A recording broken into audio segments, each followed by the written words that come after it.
Welcome to mega 9 TV. ప్రస్తుతం హైదరాబాద్ సిటీలో ఒక షాకింగ్ సైబర్ క్రైమ్ ఉదంతం వెలుగులోకి వచ్చింది. ఉచితంగా వస్తుందంటే చాలు ముందు వెనక ఆలోచించకుండా క్లిక్ చేసే వాళ్ళను టార్గెట్ చేస్తూ కేటుగాళ్లు సరికొత్త స్కెచ్ వేశారు. ఈ ఉచితాల మోజులో పడి ఒక హైదరాబాద్ యువకుడు ఏకంగా లక్షల్లో పోగొట్టుకొని ఇప్పుడు లబోదిబ్బోమంటున్నాడు.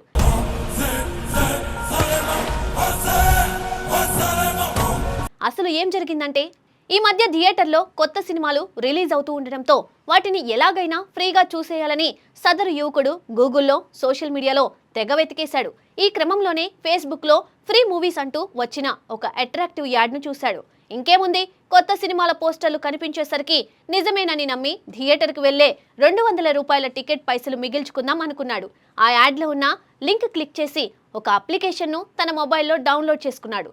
కానీ ఆ యాప్ డౌన్లోడ్ అయిన కొద్దిసేపటికే అతని ఫోన్ పూర్తిగా హ్యాంగ్ అయిపోయింది. స్క్రీన్ అస్సలు పనిచేయలేదు. దాంతో అనుమానం వచ్చి మొబైల్ రీస్టార్ట్ చేసి బ్యాంక్ యాప్స్ ఓపెన్ చేసి చూసేసరికి ఆ యువకుడికి మైండ్ బ్లాక్ అయిపోయింది.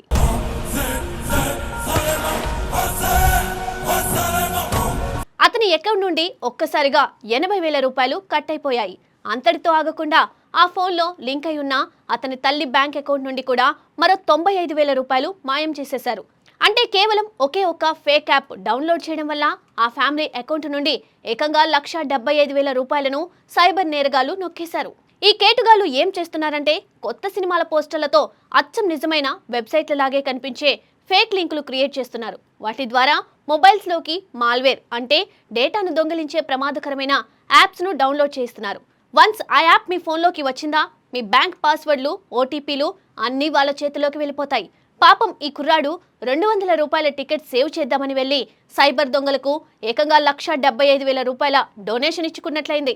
అందుకే జనాలు ఇలాంటి ఫ్రీ ఆఫర్స్, ఫేక్ యాప్స్ పట్ల చాలా అలర్ట్గా ఉండాలని, లేదంటే బ్యాంక్ అకౌంట్లు ఖాళీ అవ్వడం ఖాయమని పోలీసులు కూడా హెచ్చరిస్తున్నారు.